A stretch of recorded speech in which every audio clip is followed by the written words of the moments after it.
Bienvenidos esta tarde a la Biblioteca de Castilla-La Mancha.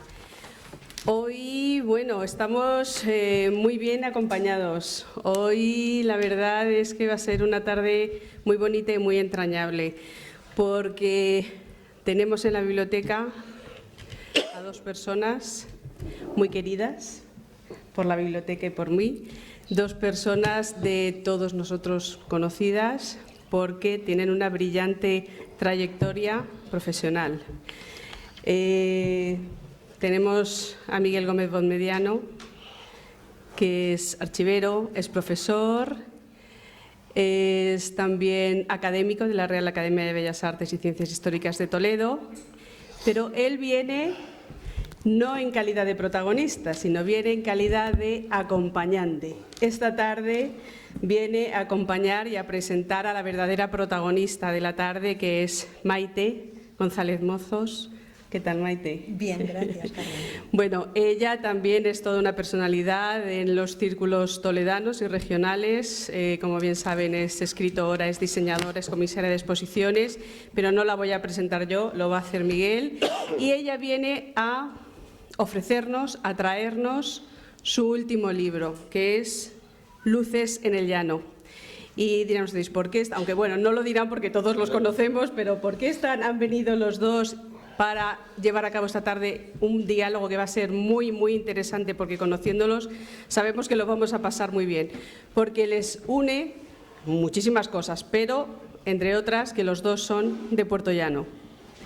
Y en Puerto Llano está ambientado este libro. No totalmente. No totalmente. Bueno, tengo esa curiosidad esta tarde que me lo voy a llevar a casa a leerlo, pero sé que gran parte ellos ahora mismo esta tarde nos van a hacer este diálogo, esta conversación en la que podemos participar después de que ellos nos cuenten un poquito de qué va el libro, y nos van a ir desvelando, como muy bien dice Maite, poquito a poco van a ir desgranando en esta conversación, en este diálogo de dos amigos que van a compartir con todos nosotros este Luces en el Llano. Muchísimas gracias, Maite, por haber elegido la Biblioteca de Castilla-La Mancha para presentar tu libro.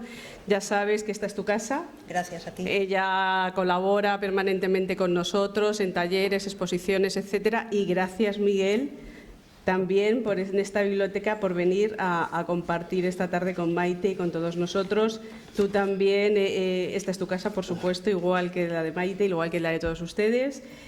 Y sin más, yo os dejo, yo me voy a bajar porque quiero disfrutar desde abajo ese diálogo a dos que nos van a ofrecer y con el que vamos a disfrutar una tarde de PuertoLlano.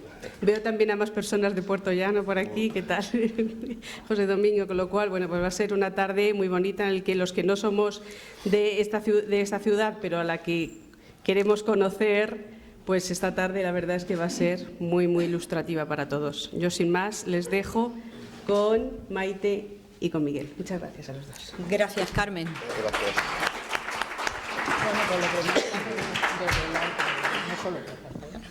Bueno, gracias, Carmen, por tu grata invitación, digamos, a compartir esta mesa. La verdad que recapacitaba cuando venía por acá y cuando nos hemos tomado un cafelillo sin ningún psicotrópico, por otra parte, arriba en la cafetería, pues que estamos viendo el auditorio de Puerto Llano, cuando venimos para acá, el cuadro de Chules, de Cortés. Y en realidad, pues esto es un trocito, no ya de Puerto Llano, sino yo creo que de todos los pueblos y de todas las ciudades de nuestra región, que además es eso el sentido que tiene esta biblioteca. Un sentido de acogida a todas las sensibilidades de los pueblos, de todos los lugares, de todas las personas, que durante años estamos haciendo de una forma más o menos anónima, estamos haciendo región y estamos compartiendo tantas cosas en el mundo de la cultura o en el mundo de tantas otras cosas. Bien, cuando hace un tiempo, hace un par de meses, Maite me tiró los tejos, en el sentido más casto de la palabra, la verdad es que me sentí conmovido, porque yo creo que no hay nada más bonito de confiar en otra persona para que presente a un hijo en sociedad. Y el hijo en sociedad, en este caso, es el libro, iba a decir que tenemos entre manos, pero bueno, lo tenemos en un, por lo menos próximo. Y lo que quiero es que conozcan un poquito de la personalidad de la autora de este magnífico libro y cuáles son un poco las motivaciones que han hecho que Maite González Mozos pues se dejara parte de sus memorias, de su alma en cierto modo, en las páginas. Un libro menudo, pero un libro grande por todo lo que contiene. Si hablamos del personaje, o mejor dicho de la persona que tengo a mi vera, estamos hablando de una persona que, como yo, desde 2001 está en Toledo, de una amplísima trayectoria artística, literaria, amante de los pinceles, de los microrrelatos, del diseño, del arte, de la cultura, de lo posmoderno en su momento. Unos microrrelatos como los que aquí aparecen, en número de 16, cuya técnica domina a la perfección y por la que ha sido ampliamente galardonada. Colaboradora en 1000 historias, alma de 1000 proyectos, vital, activa, buena conversadora, desbordante en sus gestos, apasionada, apasionante. Así es Maite González Mozos. Este pequeño gran libro es una ventana al pasado, a su pasado y de algún modo también a nuestro pasado. Una mirada sin nostalgia y desde luego desprovista de ira, pero cargada de guiños al lector. Efectivamente, buena parte de la ambientación, digamos, de fondo es Puertollano, Madrid, los años 80, los años 90, pero yo creo que en realidad, de algún modo, muchos de los que estamos aquí, si no todos, nos podemos ver reflejados en muchas de las situaciones, muchas de las emociones, muchas de las sensaciones que desfilan por sus páginas. Su primera fotografía nos remite a la Fuente Agria, el epicentro de nuestra ciudad común, Puertollano, un paraje y un agua a los que en su momento dediqué todo un libro en el que en realidad toda la historia del pueblo, de sus habitantes, giraban alrededor de este hito de ayer y de siempre. Desde luego, cuando se abre el libro, una de las primeras cosas que nos llama la atención y que además solemos mirar con lupa es a quién se dedica este libro. Por supuesto no voy a preguntar que a quién quiere más, si a su padre o a su madre. A su madre yo no recuerdo haberla visto, pero a su padre sí. Antonio González Moreno, un afable tendero de telas, a quien recuerdo vagamente, siendo yo muy niño, como una persona sumamente educada y cariñosa y que desde luego era muy querida, entrañable para mi familia materna. La madeja de la vida nos vuelve a enredar, a Mete a mí, en esta cálida tarde de primavera para presentar 16 relatos escogidos de su extensa trayectoria en la brecha de un periodismo íntimo. La autora, de cuya lectura, de cuyas páginas, una de las primeras cosas que emana es la verdad, su verdad, comienza con una frase lapidaria: escarbar en el recuerdo duele. Ahora, cuando está sobrevalorada la felicidad, a los cuales todos nos matamos, digamos, por rascar siquiera un trocito de este estado muchas veces mágico, pues la verdad es que llama la atención que recurre precisamente a la escritura para desentrañar un poco sus tripas, lo que llevaba dentro. Hace un esfuerzo por hurgar en su juventud durante la transición, un momento mágico, idealizado de algún modo en la actualidad, donde se conjugaba la libertad en España después de muchos años, en una ciudad obrera donde la vida eclosionaba a cada paso, a cada bocanada de aire contaminado por el carbón y la petroquímica. Un tiempo de emociones y de ilusiones, que se materializa en un paseo por el Tris, el Tenerife, la Corredera, el Martín, los primeros antros de los que soy consciente que empedraban nuestra ciudad, cuando nuestros paisanos bien pensantes atestaban el Benedicto, la Perdiz, el Bohemios, o cuando los adolescentes nos tomábamos la primera ración de bravas a medio pelar, por otra parte, en el Macías. La excusa perfecta para nuestra primera cerveza, que por cierto que mal estaba, coño. Por no hablar del Café del Gran Teatro, lo más parecido al Liceo de Barcelona que tenía el Faro Industrial de la Mancha en los años 60 y primeros 70.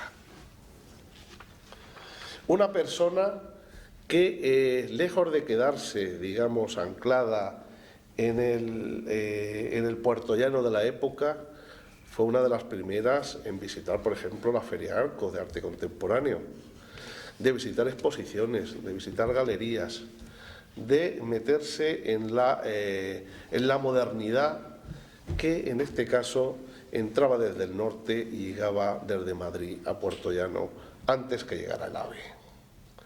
Cuando en las ondas resonaban personajes tan singulares como el Pata, el Rapsoda del metal, y triunfaban gentes en la radio, críticos musicales locales como Julián Gómez, Tomás Flores o Víctor Morujo. En estas páginas de mirada netamente femenina, Maite nos habla de la adrenalina que rebosaba cuando conoció a Alaska, sirena viva de la movida popera, de sus experiencias como actriz en el grupo de teatro Enea, en gira por los pueblos de la Mancha, de donde creo que le viene su pasión por las sillas de tijera, de sus escarceos con el sufismo, eso ya me lo contarás en la intimidad, qué tipo de escarceos tenías con el sufismo y con este santón que llegó a Puertollano, no quiero ni saber cómo, sus reflexiones sobre la televisión, en blanco y negro, el UHF, unas experiencias vitales salpicadas por sus visitas a la caseta de los comunistas durante las ferias y también a las verbenas de los barrios, amenizadas por sus inefables orquestas de pueblo, los King Boys incluidos. Una juventud, muy hábilmente no ha puesto ninguna foto suya, que imagino enfundada en pantalones vaqueros de pitillo, chupa negra, que era por otro lado el uniforme de la época, alimentada a base de mouse a destajo, algún porro en los labios, esto su madre no me está oyendo, y desde luego mucho humo en los locales de ocio. Días de alcohol, de resaca, de buena conversación y también de diversión. Se trataba de divertirse y de vivir con mayúsculas, y los desenfadados grupos de la movida madrileña constituían las bandas sonoras de nuestra vida. Antes, cuando hemos estado hablando un momentito en cafetería, reflexionábamos que en realidad todas las juventudes han tenido su propia banda sonora, desde Antonio Molina hasta Manolo Caracol, pasando después, digamos, en cada momento, cada uno que se aferra, nos aferramos de algún modo a nuestro pasado, que entendemos que es el más feliz, pues así nos suenan unos grupos de música, unas canciones y unas letras. Una música que atronaba en la zona o en la oca y que envolvía conversaciones juveniles tan trascendentes como despreocupadas. El apellido Bonmediano, si echan un vistazo, rebrota de vez en cuando entre sus amistades, como una especie como de gorilas en la niebla sempiterna de Puertollano. Ninguno era yo. Hasta que hace unos años volvimos a coincidir a muchas leguas de nuestra ciudad natal y surgió el flechazo envenenado del ADN, con Antonio Casado como alcahuete de lujo y Gonzalo de Carabina, noches de cervezas y cubatas pues jalonan algunos de los momentos más entrañables de mi paso por el Toledo de los últimos años. Pero cuando la atmósfera del libro parecía conducirnos a una espiral, digamos, de modernidad, de transgresión, de empatía con los movimientos políticos de la época y con los movimientos sociales, Maite, en el último de los relatos, se desliza hacia un canto a la inocencia. Rememora su paso por la escuela infantil, sus maestras, sus recreos y las navidades de su infancia, haciendo gala de un flashback retrospectivo y sin retorno que parece conducirnos a un feliz reino del país de nunca jamás, donde el sol era un brasero de piconcillo y en el ambiente se respiraba el olor dulzón del chocolate derretido encima de la estufa de carbón. Yo creo que me ha salido tan bonita esta frase que casi tendría que terminar. Pero no es este el caso, sino que lo que me gustaría reflexionar sobre este libro de prosa realmente muy suelta, muy agradable de leer, envolvente, que a cada línea nos hace cómplices de su memoria. Días de vino y de rosas que realmente agradezco mucho poder compartir en esta bonita tarde de primavera, siquiera en este último sorbo de nuestra, considero que espléndida madurez. Así sea. Y ahora pues les dejo con la auténtica protagonista de esta hablada. Gracias.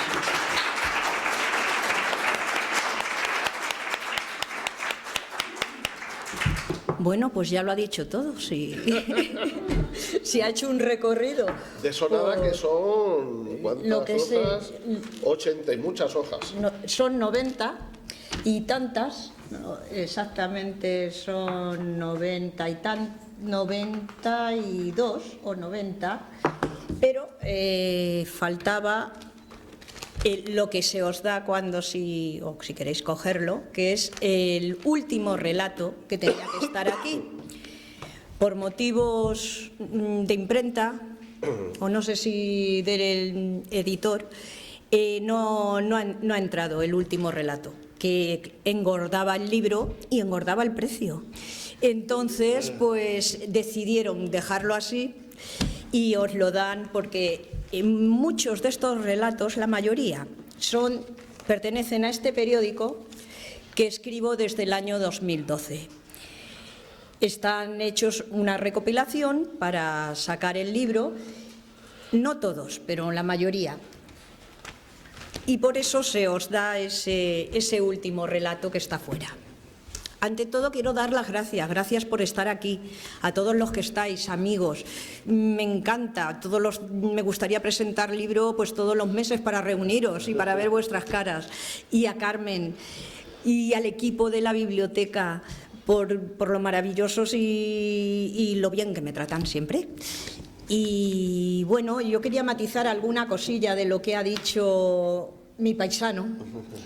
Y aquel sí es de microrrelatos. Pero como bien sabes, son relatos más largos, más cortos, pero no son micros. Aquel sí que sabéis que lo publiqué en el año 2014 y estos son, como hemos dicho, relatos de autoficción. Autoficción porque verdaderamente fui testigo de la época en que lo ambiento y no todos están ambientados en la misma ciudad. ¿Por qué de esto? Bueno, pues como bien ha dicho él, la modernidad, o sea, después de que se nos fuera el dictador, entra por el norte y entra con mucha fuerza, con unas influencias punk. La movida, cuando ya se habla de la movida, lo institucionaliza y de alguna manera lo suaviza y nos lo nos lo pone un poco más acaramelado, pero no era lo que en un principio era el movimiento de la New Wave, tanto a la hora de vestir, de la música, del arte. La New Wave era otra cosa, en lo que luego posteriormente se le llamó, como bien ha dicho él, la posmodernidad, y cuando ya los partidos políticos se hacen dueños, porque les convenía, evidentemente, tanto PP como PSOE, de este movimiento social de los jóvenes, entonces se empieza a llamar la movida, pero era el mismo movimiento.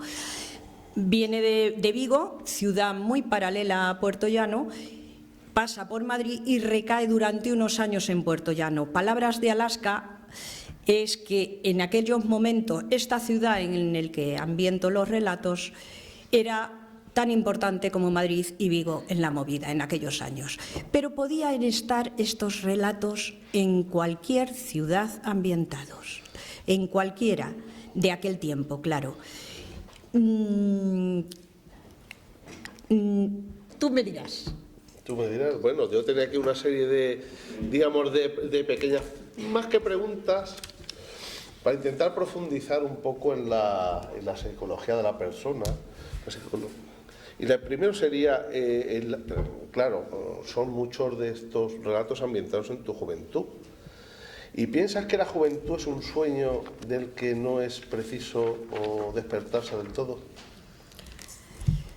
Bueno, pues no sé, yo afortunadamente desafortunadamente me tuve que despertar muy rápido.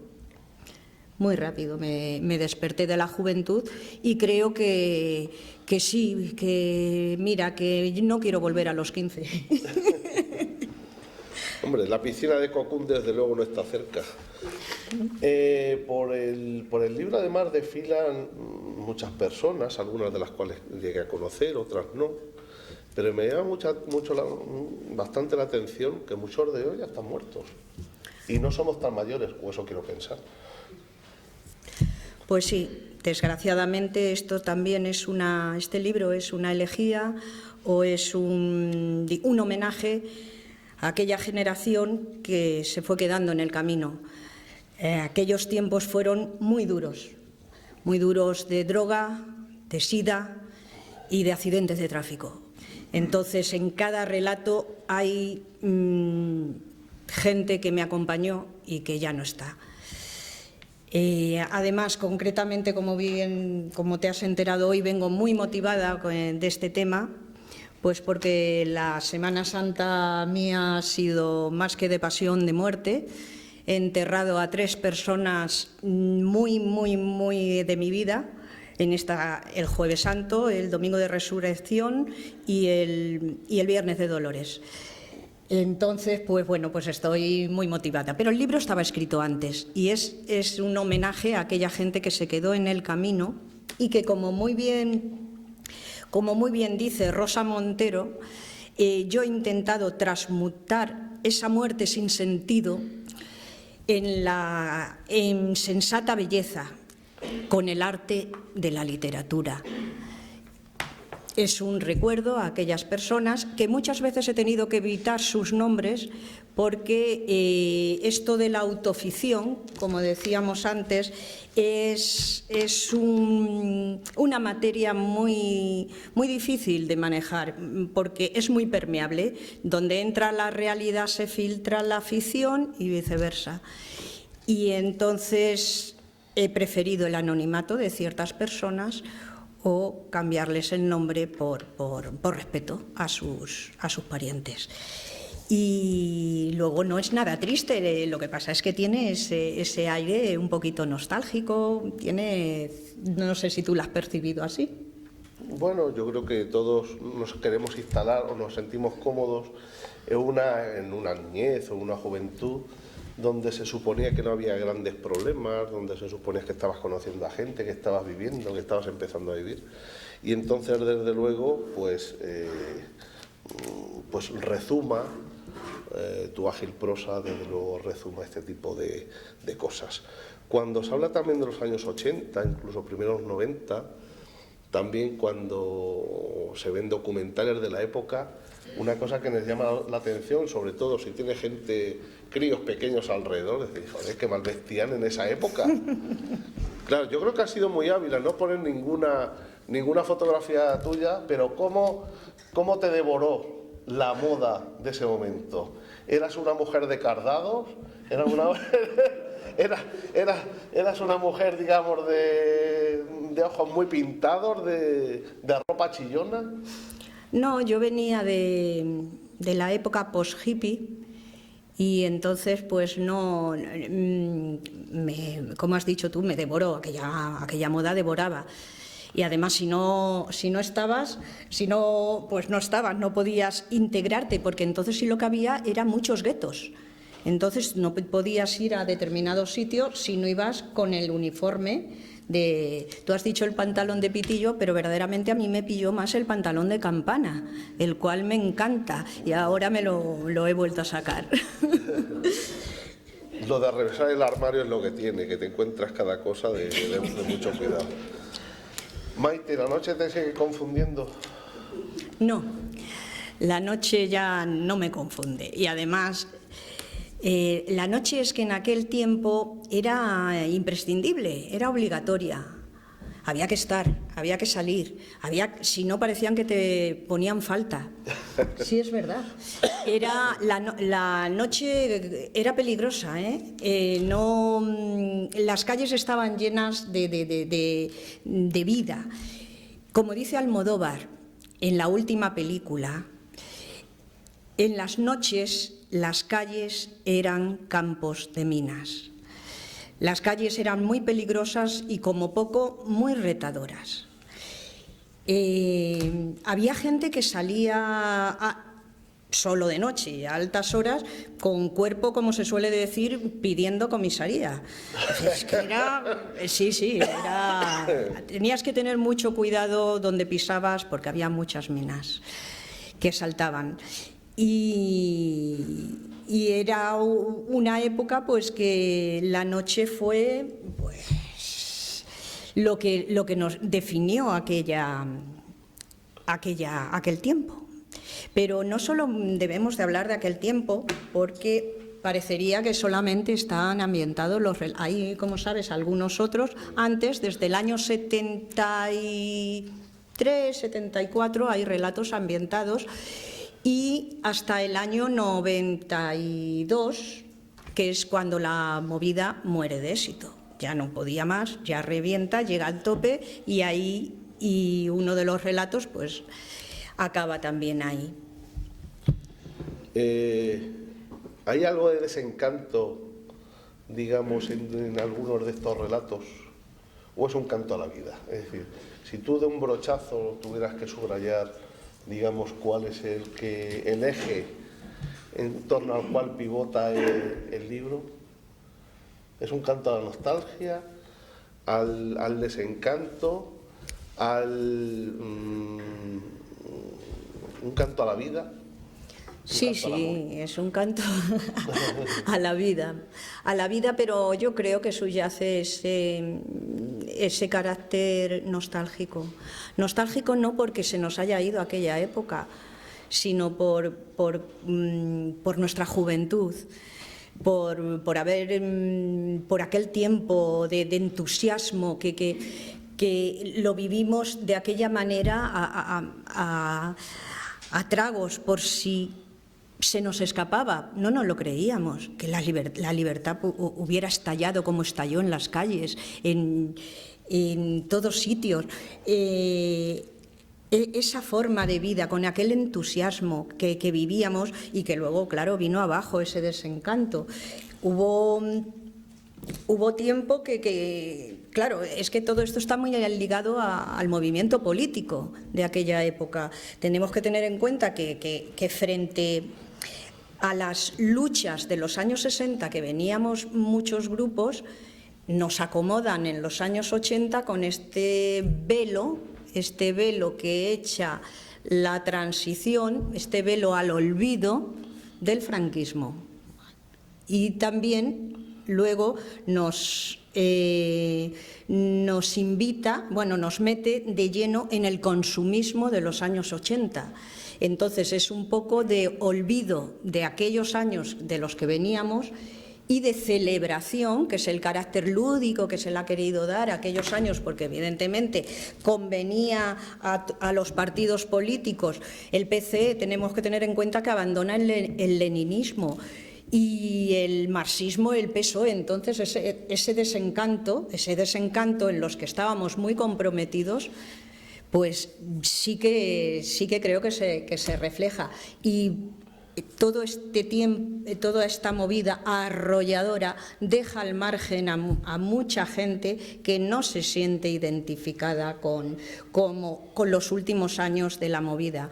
De hecho, recomiendo un libro para aquellos que se les indigestó o no les gustaba porque tampoco la vivieron, la movida, que se titula Espectros de la movida. Es de Víctor Lerone. Y verdaderamente es otra visión que ahora se está haciendo, una revisión, ahora que cumple 40 años, y se está haciendo otra perspectiva de aquel tiempo, que aprovecharon los partidos políticos, que les vino muy bien para lavar la leyenda negra que tenía España, una estrategia para abrir nuestras fronteras a Europa y como reclamo turístico. Yo he viajado poco fuera de España, pero tanto en Italia como en Londres, lo primero que te preguntaban cuando ibas, y no sé si ahora, era por la movida. Porque lo habían lanzado desde institucionalmente y bueno, y había muchas subvenciones. Gracias a ellas, pues muchos proyectos salieron adelante. Recordemos programas como La Edad de Oro, como La Bola de Cristal, como no exentos de su crítica, que hablamos de aquello como si aquello fuera la libertad absoluta, y ya sabemos, pues La Edad de Oro la censuraron, muchos programas también de La Bola, por poner algunos. Y todo esto se cocía. ¿Renovarse o morir o renovarse y reinventarse? Renovarse y reinventarse, creo yo, ¿no? Hombre, es lo que nos queda, si no, mal asunto llegamos. Y bueno, y proyectos de futuro, porque está bien mirar hacia atrás, pero yo creo que hay que mirar hacia adelante más que nada porque si no tropezamos. Sí que es verdad. Pues mira, tengo un proyecto muy bonito en el que ya es una realidad, que me he enterado hoy, que se presenta un libro en el que yo participo sobre García Pavón. Es el homenaje y participamos 21 escritores y se titula, tiene un subtítulo que es 21 escritores se pavonean. Y ese relato lo he escrito con un gusto, porque a quien va dedicado este libro me intentó que leyera las novelas de Plinio. Y yo lo cogía y decía, pues esto tan antiguo, yo que entonces claro era joven, bulliciosa, quería lo moderno, y ahora que he vuelto al costumbrismo ese de García Pavón tan maravilloso, pues he escrito con mucho gusto ese relato. Entonces ese libro es se presenta el día 11 en Ciudad Real, pero luego girará por toda España. Y luego, ya sabes, me habéis oído hablar, todos los que me conocéis, de mi novela En busca de novio, digo de editor. Mi novela que quedó finalista en el premio Princesa Galiana. Y bueno, pues no se publicó. Y era lo que quería que saliera. De hecho, a esta editorial, AH, es de Guadalajara, le presenté la novela. La novela se llama Determinación y azar y es la historia de una saga de mujeres muy luchadoras, y no le convenció y entonces me dijo que le mandara otra cosa y le mandé estos relatos. Tiró con ellos, pero verdaderamente lo que iba era la novela y está en espera, es la próxima. Como ven, aquí tenemos a una de las hermanas coloradas y desde luego para mí ha sido un placer poder compartir sus recuerdos, también sus sueños y de algún modo sus ambiciones. Yo quiero, permíteme, hablar de otros sitios que solamente tú, como buen paisano y puertollanense, has hablado de los lugares, pero también aparecen en el libro lugares de la época de aquella que estamos hablando de Madrid, como el Rocola, como la Bobia, como lugares en los que quedábamos en el foro, y personajes como Rafael Alberti, sin duda Pedro Almodóvar, su madre aparece. Tuve una anécdota muy bonita, real, que está reflejada. Y Alaska, mi relación con esta mujer, que me la presentaron cuando ella aún no era famosa, teníamos la misma estatura, el mismo cardado de pelo. y bueno, pues también está reflejado en un relato, esas vivencias. Y podría haber sido, pues como creo que ya se ha dicho, en cualquier ciudad de aquella época. Creo que os vais a sentir muy identificados los que lo vivimos, por lo menos en primera línea, los que lo vivimos.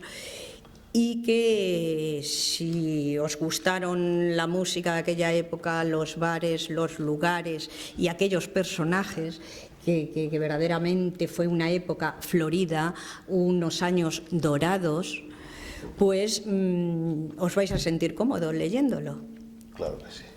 Ya saben que si lleve 14 ejemplares recibirá otro de regalo. Muchísimas gracias a todos y un abrazo muy fuerte. Muchas gracias a vosotros y a ti.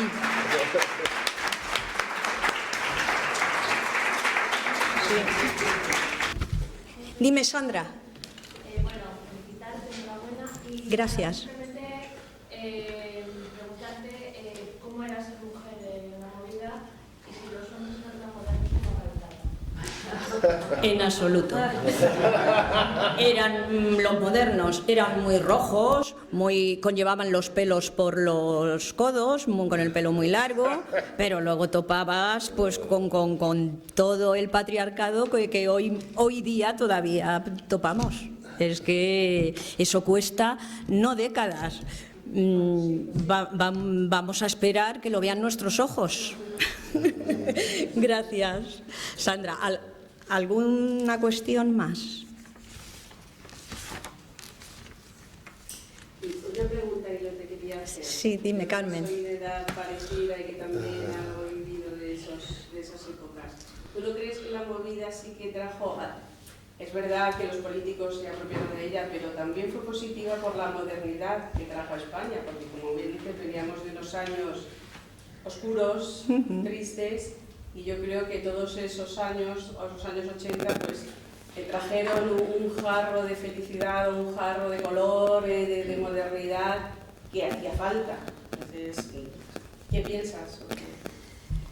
Sí, sin duda, yo creo que es compatible. O sea, una cosa es la utilización que hicieron, pues se hizo desde la institucionalidad, y otra cosa es pues aquel bullicio, yo creo que ese río que te arrastraba, pues como tú has dicho, de color, de modernidad, y que ciertamente, claro, es que no nos lo podíamos creer, que después del blanco y negro pasáramos a ese tecnicolor, incluso a veces en 3 dimensiones. Es que el contraste fue fortísimo. Y sí que hacía falta, claro, ¿hubiera entrado de otra manera? Por supuesto que hubiera entrado de otra manera, si no hubiera sido por la música y desde el norte que entró, nos venía de Gran Bretaña, entró por allí, pero también hay que pensar que aquel tiempo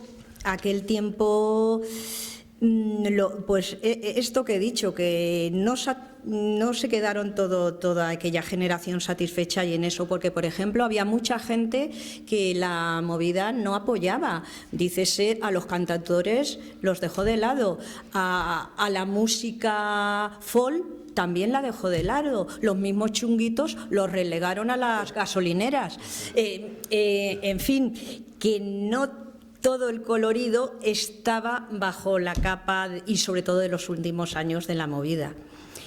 Aquello, claro, sería una conferencia y muchas más sobre aquel tiempo y sobre la utilización que se hizo. Pero vamos a quedarnos con que vivimos un tiempo extraordinario e irrepetible y que España pues se proyectó a Europa. Era la primera vez, yo creo, que a la juventud se la subía a protagonista. Antes, en nuestras generaciones, los protagonistas eran los mayores, nuestros padres, nuestros abuelos. Un joven no pintaba nada y de pronto los jóvenes fueron los protagonistas. Los anuncios estaban enfocados a ellos, toda la sociedad de consumo. Y creo que eso, a los que nos tocó, pues nos sentó muy bien. Y además, perdón, una ciudad, una sociedad absolutamente llena de paradojas, porque estamos hablando de los años de caca de luz, pero también estamos hablando de los años de exceso y pajares y de tantas otras cosas. Es decir, antes como ahora la sociedad nunca ha sido plana, sino que digamos que ha tenido muchas formas de actuar y muchas visiones sobre el mismo objeto. Y desde luego estamos hablando de modernidad, pero son los años también, que me parece que lo citas en algún momento, del teatro chino de Manolita Chen Sí. y de tantas otras cosas que vista en perspectiva pueden resultar más o menos entrañables, pero que si rascamos un poco realmente es una sociedad hasta cierto punto, digamos, casposa. Sí, Y sí. que heredaba mucho de lo peor, digamos, de la época. Otra cosa es que vino un rayo de sol, ojo, y entonces, pues, digamos, sedujo por la modernidad, por los rupturistas y por lo realmente, digamos, atrevido. Así fue. En realidad los dos, cuando se habla de la movida, enseguida se nos viene a la cabeza la música de aquellos tiempos, pero en realidad creo que no se debe de separar de otras manifestaciones artísticas contemporáneas, como las artes plásticas en todos sus aspectos, o incluso el teatro de calle, las representaciones, las performances, todo este tipo de iniciativas, digamos, complementarias a la música, pero que estaban perfectamente imbricadas en el movimiento aquel y que no se pueden tampoco dejar de lado. Hace poco hablaba con nuestro común amigo Alfonso González Calero sobre la necesidad de plasmar o de escribir negro sobre blanco la historia de aquella movida manchega, que aunque se ha escrito mucho sobre la viguesa y por supuesto sobre la madrileña, que es la madre de todas las movidas, sin embargo la movida manchega, con su epicentro en Puerto Llano, pero no solamente en Puerto Llano, parece que está todavía, podríamos decir que es una asignatura pendiente. Y bueno, a lo mejor la Junta o alguna institución podría rascar aquellos tiempos, aquellas manifestaciones desde todos los puntos de vista, la pintura, la escultura, el teatro, la música, por supuesto, la literatura de entonces, antes de que se nos lleve la memoria al olvido o se mueran los supervivientes de aquellos tiempos, ¿no? ¿Cómo veis vosotros, digamos, la existencia de la movida manchega y su pervivencia o no en el mundo de hoy? Bueno, yo en primer lugar, si se hace eso, tendría que ser en algún tipo, digamos, de multimedia, es decir, con los elementos que hay ahora, el recopilar desde de fragmentos de conciertos hasta el ambiente de la época, yo creo que es desperdiciar buena parte, digamos, de los medios que hay de los últimos 40 o 50 años, el que solamente se plasmara en papel, por ejemplo. Y desde luego me parece muy bien la participación de las instituciones, pero yo creo que iniciativas como esa merecen que salga realmente de la iniciativa privada. Otra cosa es a ver quién hay que coja el testigo, pero realmente pues sí que sería un punto, porque realmente cuando tratas de explicar según qué cosas a las generaciones de ahora, que están absolutamente drogadas con no tanto con el hip hop, sino con la bachata y con el reggaetón. Y con el reggaetón y cosas de esas, que claro, que parece que hablas de zombies. Parece que hablar de zombies. Y realmente se trata, digamos, de un nuevo renacimiento que necesariamente tenía que ser fugaz. Es decir, una cosa de este tipo, una explosión de este tipo, no podía perdurar mucho en el tiempo, por propia definición. Era tan deslumbrante, fue tan espectacular, que eso, si hubiera durado mucho tiempo, pues efectivamente pasó lo que pasó, que pasamos de Caca de Luz a pocos años después Mecano, que era otra cosa. Era el pasteleo. No nos gustaba, es verdad, a nosotros no nos gustaba. Y aquello que nos lo vendieran como la modernidad, nos rebelábamos. De hecho, creo que lo cuento aquí, una de las anécdotas, en algunos conciertos, y en el que relato, pues se liaron a botellazos, a tirarle botellas a los Ronaldo, porque estas canciones babosas y tal, nosotros que veníamos de reivindicar, de cantautores, de reuniones de pandillas para hacer, pues claro, la transición, pues aquello nos sonaba, bueno, nos están engañando con este pintarse el ojo y no sé qué era la cosa.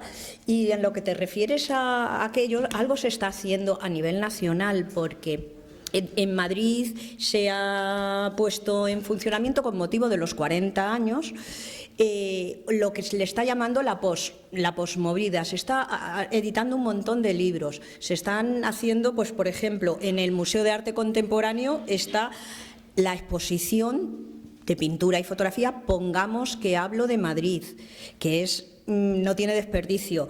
Paralelamente se están haciendo conferencias que se llaman Otras Movidas, y ahí se ve lo que no nos contaron y lo que en lo de Otras Movidas, y creo que se está teniendo un resurgir. Le están llamando la posmovida, no sé lo que durará, pero a nivel nacional sí que se está editando mucho y ha empezado a hacerse mucho eso con motivo, como he dicho, de los 40 años.